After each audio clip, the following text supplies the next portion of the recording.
Здравствуйте, это новости Татарстана. В студии Олег Мыльников. Прямо сейчас о главных событиях к этому часу. Туберкулезный диспансер празднует новоселье.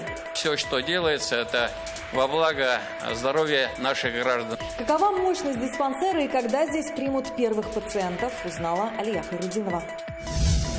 Начать жизнь с нуля. Для этого нужна работа. Прежде всего, это найти работу. В Татарстане прошла первая ярмарка вакансий для вынужденных переселенцев с Донбасса. Какие вакансии предлагают, узнала Лина Санатулина. Соборная мечеть должна стать духовным центром мусульман. Ислам исповедует очень много людей, и это будет центром притяжения. О важности строительства соборной мечети. Мнение экспертов и казанцев выслушала Вероника Гайнудинова. В Татарстане сегодня открылись сразу два медучреждения. Новый республиканский противотуберкулезный диспансер в Казани и врачебная амбулатория в Зеленодольске. О масштабе события говорит тот факт, что в церемонии открытия участвовали президент Рустам Минниханов, вице-премьер страны Татьяна Голикова и глава Минздрава России Михаил Мурашко.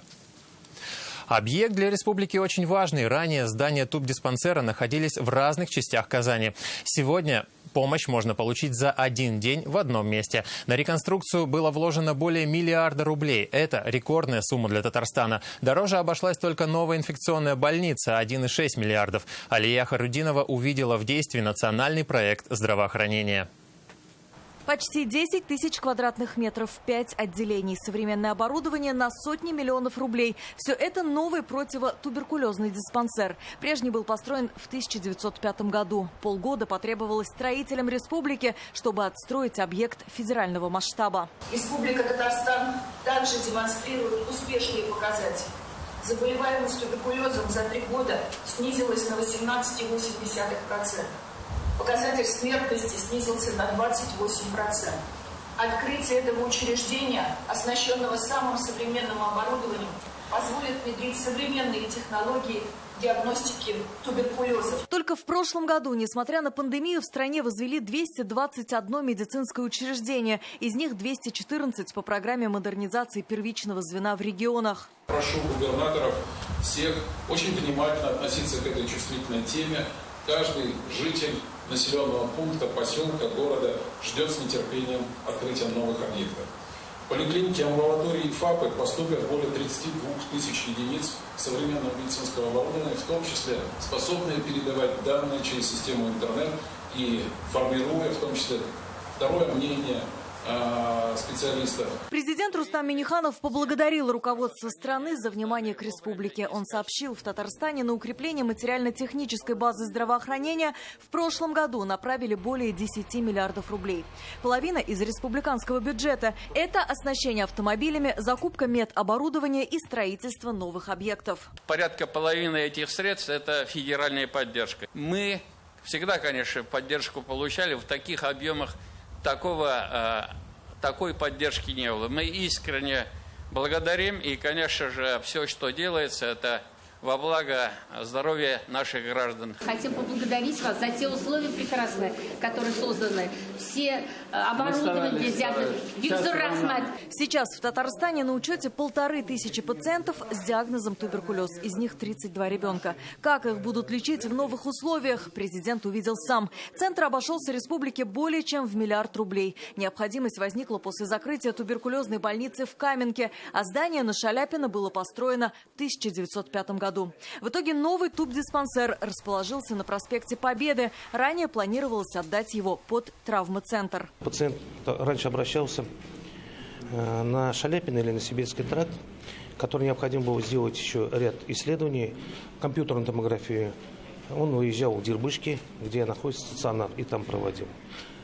Какие-то анализы, которые микробиологические и биологические, он тоже выезжали в различные подразделения туберкулезного диспансера. Теперь это сконцентрировано здесь. Здесь полностью, вы, наверное, проходили, видели, полностью по всем рекомендациям Росздравнадзора, обеспечить и оборудованием, и кадровым составом. Диспансер может принять 680 пациентов в день. Здесь отдельный детский корпус, а также отделение лучевых обследований. Это КТ, рентген, цифровая флюорография, УЗИ. 80% оборудования российского производства. Аппарат компьютерной томографии из Китая. В кабинете компьютерной томографии 3 входа. Все, чтобы разделить поток пациентов. В первые 2 будут заходить пациенты с туберкулезом. Это взрослые и дети. В третью – пациенты с подозрением на ковид. Все это сделали, предусмотрев возможные волны коронавируса. Сейчас идут пусконаладочные работы всех поставленных оборудований и аппаратур. Пока ни один аппарат еще не подводил.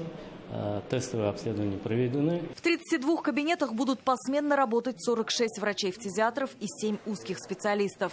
На техническом этаже имеется система фильтров и обеззараживателей воздуха, которые выходят из системы вентиляции. Поэтому в окружающую атмосферу из нашего здания выходит очищенный и обеззараженный воздух. Поэтому для окружающих микрорайонов никакой опасности наш объект не представляет. Очень хороший проект, очень удобная логистика. Есть детское отделение. Еще один объект. Врачебная амбулатория открылась в поселке Нижние Визовые Зеленодольского района. Здесь медпомощь смогут получить более 9 тысяч человек из 18 населенных пунктов. С открытием коллектив поздравил Рустам Миниханов. Поздравляю вас.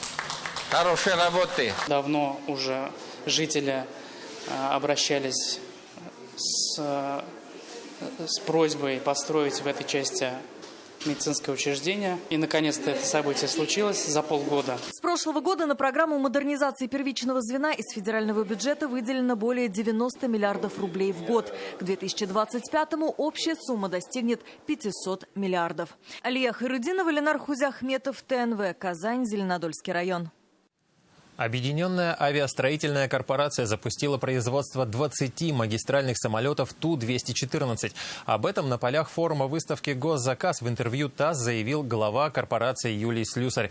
Напомним, в планах выпускать минимум 10 таких самолетов в год, заявил в конце марта в ходе посещения Казанского авиационного завода вице-премьер России Юрий Борисов.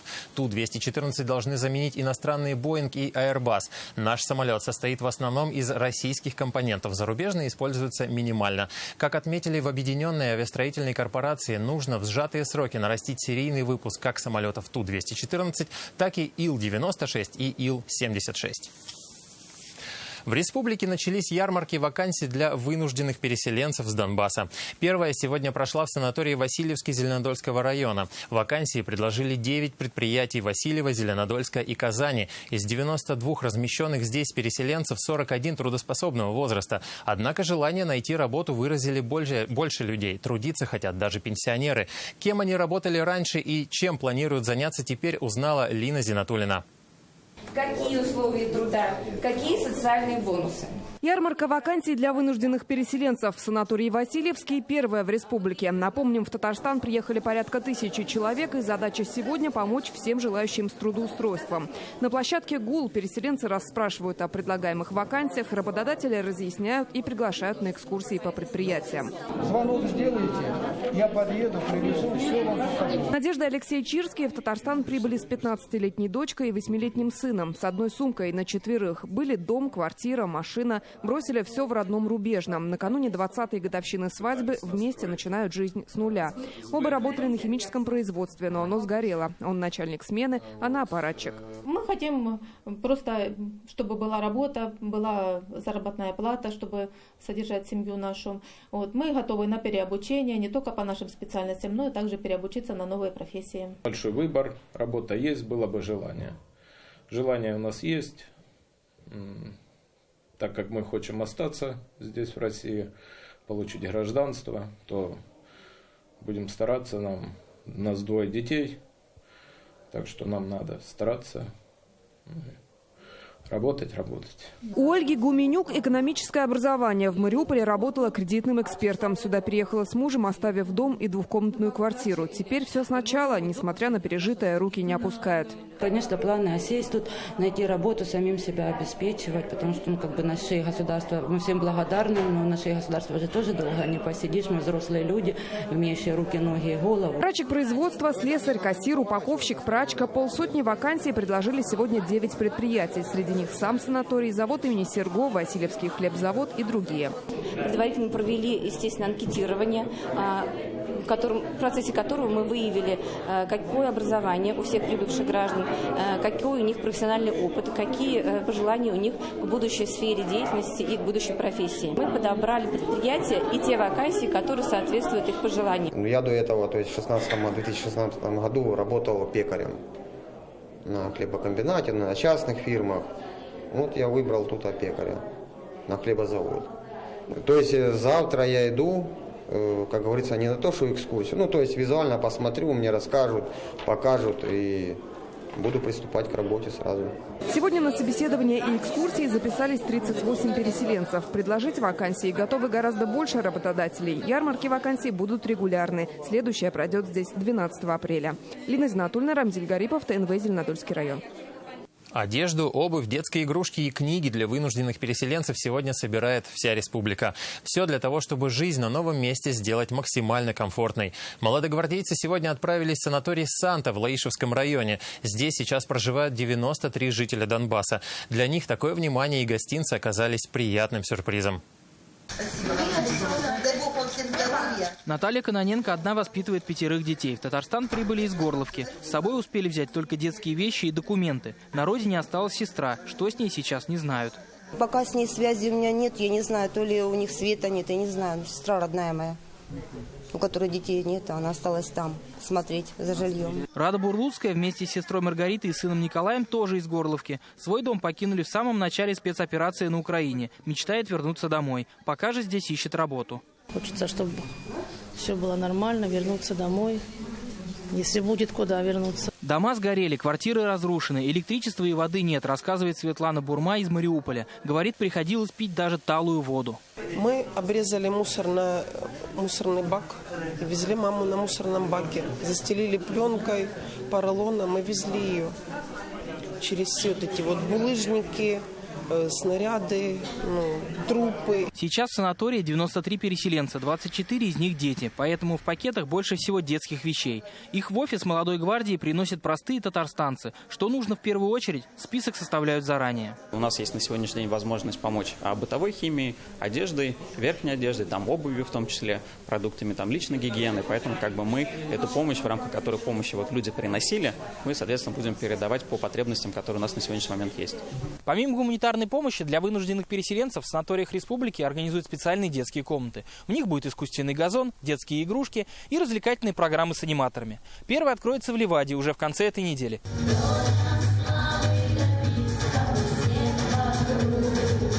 Для того, чтобы вынужденные переселенцы хоть немного забыли тот ужас, который пережили на Донбассе, сегодня организовали концерт. Иван Сарафанов, Ильшат Мухаметов, ТНВ, Лаишевский район. Росавиация продлила на неделю временный запрет на полеты в аэропорты южных и центральных регионов России. Так, ограничения введены до утра 13 апреля. Не принимают аэропорты Анапы, Белгорода, Брянска, Воронежа, Геленджика, Краснодара, Курска, Липецка, Ростова-на-Дону, Симферополя и Элисты. Остальные, включая международные, продолжают работать в обычном режиме. Как отмечает Росавиация, отечественные авиакомпании могут организовать перевозку пассажиров через аэровокзалы Сочи, Волгограда, Минеральных вод, Ставрополя и Москвы. Правительство страны выплатит временно закрытым аэропортам субсидии, чтобы они могли преодолеть экономические трудности. Виртуальный центр импортозамещения, 7 льготных микрофинансовых проектов и 4 федеральных программы. Это лишь некоторые из мер поддержки, на которые сейчас в условиях санкций могут рассчитывать татарстанские предприниматели. Комплекс республиканских мер, разработанный в Минэкономике, утвержден президентом Татарстана. Чтобы получить помощь, нужно подать заявку на федеральной платформе МСП или на сайте Фонда поддержки предпринимательства. Юлия Гоголева подробнее о том, как это можно сделать и на что можно рассчитывать. 7690 была вся сумма? Да, была. Ага, все, давай подпишу. Роберт Рахимов в мебельном бизнесе 6 лет. Продает и собирает диваны. Фабрика в Казани. Из-за роста курса доллара цены на сырье из Китая выросли до 30%. Если диван стоил 40 тысяч рублей, сейчас он стоит 60. Очень существенно. Естественно, это сказалось на торговле. Естественно, торговля понизилась. По словам Роберта, из-за перебоев с логистикой множество контейнеров с товарами из Китая сейчас застряли на границе с Россией. Майские поставки перенесены на июнь. Было бы хорошо сделать импортозамещение по тем материалам, которые ввозятся за границей. То есть это ткань, это сырье для производства поролона, Тогда бы, конечно, если бы это было наше российское, проблем было бы намного меньше. Найти российские аналоги тех же тканей и другого сырья предприниматели теперь могут на электронной площадке Центра импортозамещения. Ресурс создали на базе Республиканского маркетингового центра. И это одна из мер поддержки бизнеса. Площадка позволяет, с одной стороны, просто информацию получить, с другой стороны, и разместить свой заказ, объявить миру о том, что я покупаю такую-то продукцию, которую покупал ранее за пределами, в расчете на то, что малый бизнес увидит этот заказ, и либо, если у него уже он есть, то он будет участвовать в этих закупках, либо это будет для него ориентиром, как так называемая ниша, в которой можно направить свои усилия по организации нового производства. Но главное для предпринимателей сейчас финансовая поддержка. Комплекс мер, разработанный в Минэкономике по итогам встреч с представителями бизнеса, утвержден Рустамом Миннихановым. Речь о 7 микрофинансовых программах. Максимально предприниматели могут получить до 5 миллионов рублей сроком до 3 лет. Также фондом поддержки предпринимательства будет предоставляться отсрочка по выплате основного долга по микрозаймам, который уже выдан. Кроме того, будет продолжена комплексная информационная консультационная поддержка бизнеса и самозанятых граждан. Поддержат и самозанятых. Под 5,5% они могут получить займ до 500 тысяч рублей. В Фонд поддержки предпринимательства поступил запрос от республиканских фермеров. Они просят финансово компенсировать затраты на воспроизводство стада. Сумма финансирования на одного фермера – это до 15 тысяч рублей. Мы понимаем, что это где-то порядка 10 коров. Там немножко... Методология такая своеобразная, да, то есть там, потому что эта услуга оказывается специализированными организациями, то есть мы вот такую услугу будем финансировать. Отдельные меры поддержки для предпринимателей подготовили и в гарантийном фонде Татарстана. Сюда можно обращаться, если своего залога для получения кредита недостаточно. Мы разработали 2 программы. Первая – это представление поручительства гарантийного фонда по продукту поддержки 2022 с обнулением комиссионного вознаграждения в первые 6 месяцев и увеличенной суммы поручительства до 70 миллионов рублей. Кроме того, для предпринимателей и самозанятых предусмотрено множество нефинансовых мер поддержки. Это и обучение работе на маркетплейсах по продвижению своего товара в соцсетях. Также в Фонде поддержки предпринимательства готовы помочь с разработкой собственного стиля и бренда. Предприниматели, которые организовали бизнес в сфере услуг, могут рассчитывать и на бесплатное ведение бухгалтерии на полгода, помощь по оформлению налоговой отчетности. Подробную информацию обо всех мерах поддержки можно найти на цифровой платформе МСП и в Фонде поддержки предпринимательства. С начала этого года на поддержку малого и среднего бизнеса Татарстан уже направил 1 200 000 000 рублей. С учетом ресурсов Республиканского гарантийного фонда общая сумма поддержки составит 4,5 миллиарда. Юлия Гоголева, Вадим Илларионов, ТНВ, Казань. Как закон о гуманном отношении к животным создал неразрешимую проблему в Татарстане? В Верхнеуслонском районе хотят создать приют для собак и просят законодателей разрешить их усыпление в случае переполнения приюта. Подробности читайте сегодня в интернет-газете «Реальное время».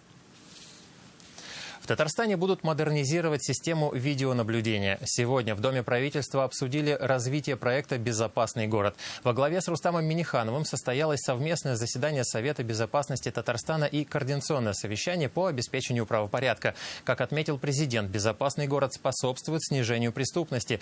Так, за минувший год благодаря камерам видеонаблюдения раскрыли более 1500 правонарушений. Почему потребовалась модернизация системы, расскажет Дмитрий Аринин. Наличие камер и быстрого реагирования – это сдерживающий фактор. Система «Безопасный город» себя хорошо проявила. Проект появился еще в 2004 году. Сейчас в городах и районах республики установлено более 67 тысяч видеокамер. Они работают в общественных местах, жилых домах, социальных учреждениях. Только за минувший год благодаря им удалось раскрыть более 1500 преступлений. Система, которая позволяет нам, чтобы люди спокойно детей на улицу пускали, сами спокойно ходили, да? Главный положительный эффект от реализации проекта «Безопасный город» – это снижение преступности и обеспечение правопорядка. Так, в минувшем году, благодаря видеонаблюдению, в Елабуге установили мужчину, который воровал в парке Чебурашка светильники. Еще ранее в Нижнекамске по видео с камер нашли мужчину, который сбивал на улицах женщин. Как доложили в МВД, с начала этого года видеоконтроль помог раскрыть более 500 преступлений и пресечь свыше 1500 правонарушений. Наличие камер, с одной стороны, зачастую сдерживает потенциальных нарушителей, с другой помогает расследовать совершенные преступления.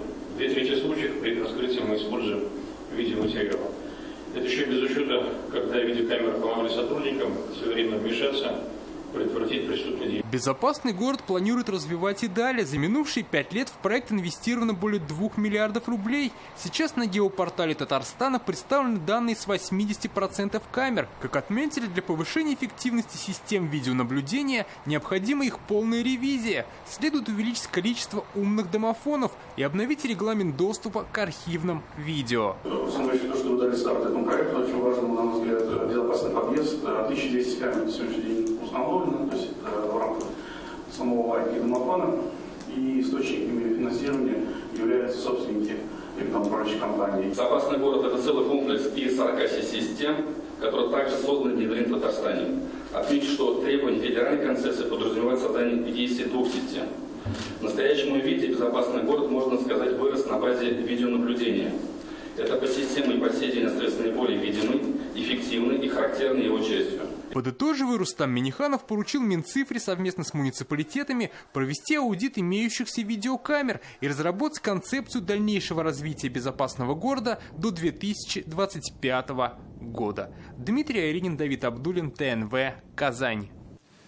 Сегодня на 76-м году жизни умер Владимир Жириновский. Федеральный политик около 30 лет возглавлял Либерально-демократическую партию России. С 1993 года являлся депутатом Госдумы. Слова соболезнования родным, близким и однопартийцам покойного выразили Рустам Минниханов и Фарид Мухаммедшин. Отметим, Владимир Жириновский много раз посещал нашу республику. В частности, был на открытии Универсиады 2013 года. Сегодня в Госдуме после печальной новости заседание прервали на минуту молчания. После тяжелой и продолжительной болезни скончался Владимир Вольфович Жириновский. Давайте почтим его память.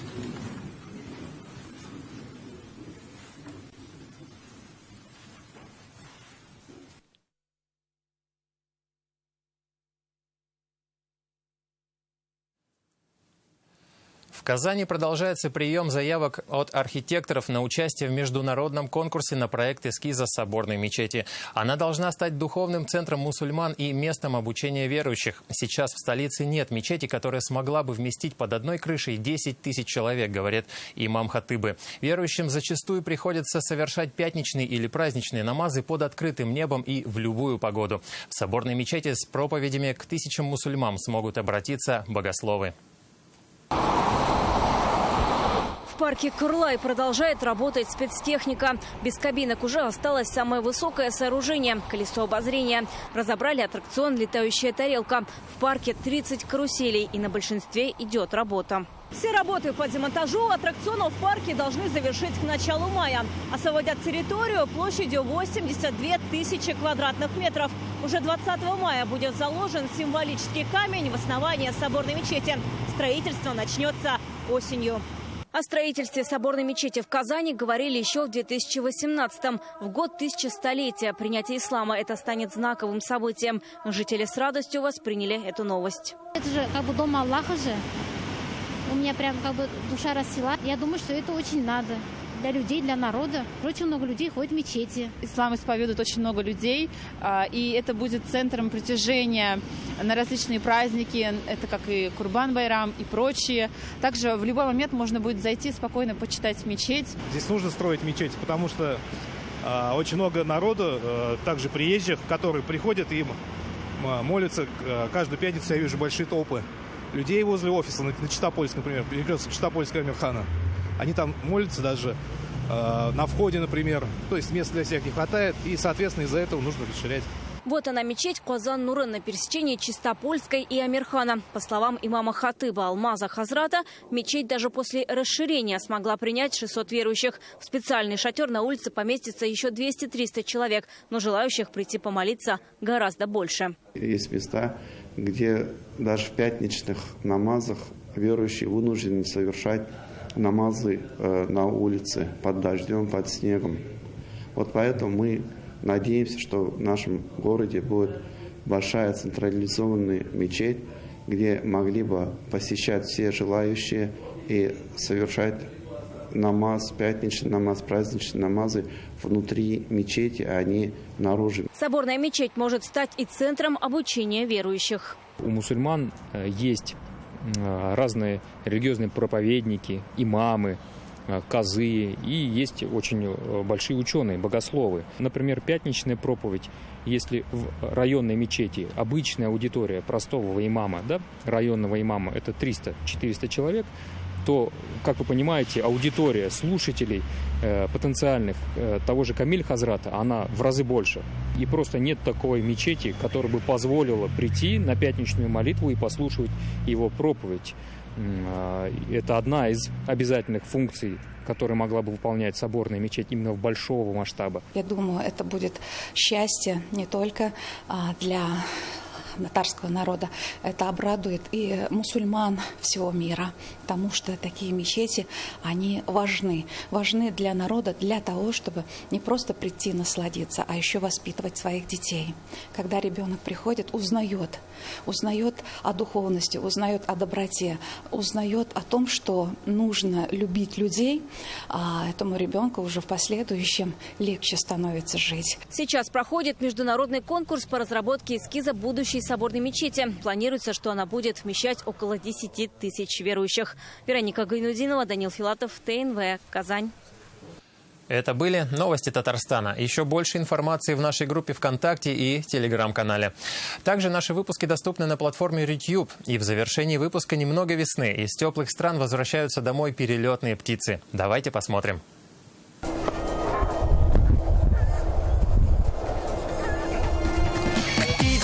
Счастье завтрашнего дня прилетела крыльями звеня. Выбери меня, птица счастья завтрашнего дня. Сколько в небе звездном серебра. Завтра будет лучше, чем вчера. Лучше, чем вчера, лучше, чем вчера. Завтра будет лучше, чем вчера.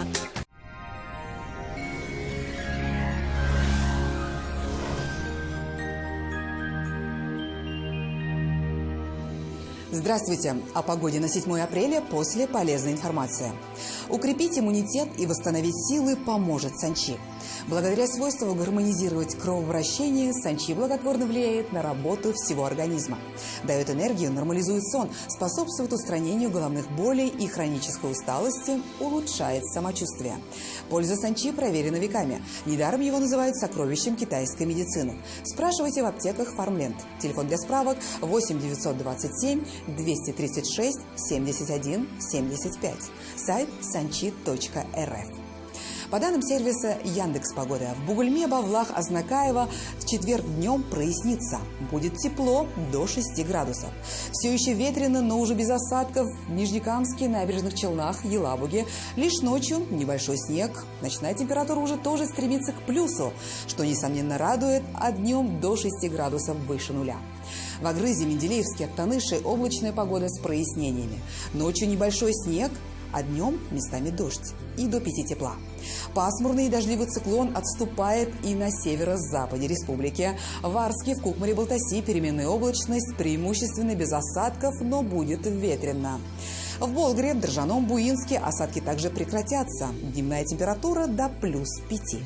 В Альметьевске, Чистополе, Мамадыше снегопады также прекратятся.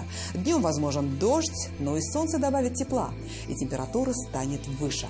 В пятницу, по прогнозам, осадки прекратятся, а температура продолжит повышаться. Карта Акбарсбанка платежной системы «Мир» для ежедневных покупок. Бесплатное обслуживание. До 10% на остаток. Оформите на akbars.ru. Карта платежной системы «Мир» от Акбарсбанка для ежедневных покупок. Бесплатное обслуживание, до 10% на остаток, кэшбэк рубли или бонусы. Оформите на akbars.ru. Доктор Ост. Мы беремся восстановить сустав даже на стадии некроза. Без операции, с помощью одного укола. Приходите в Доктор Ост, убедитесь, вернуть сустав к жизни можно в любом возрасте. Успей вылечить суставы до повышения цен. Федеральная сеть медицинских центров «Доктор Ост», лечение самых сложных заболеваний позвоночника и суставов без боли и хирургического вмешательства. За 12 лет в 10 городах России врачами клиники отменено более 70 тысяч операций. В Казани ожидается облачная погода с прояснениями, без существенных осадков. Ночью до +2, а днем до 6 градусов выше нуля. Ветер юго-западный, порывистый. Магнитное поле Земли неустойчивое. И еще одна полезная информация. АО «БТИ РТ» проводит мега-розыгрыш подарков в честь своего 95-летия. Участниками розыгрыша становятся все клиенты, заказавшие услуги БТИ с 1 апреля по 19 мая 2022 года.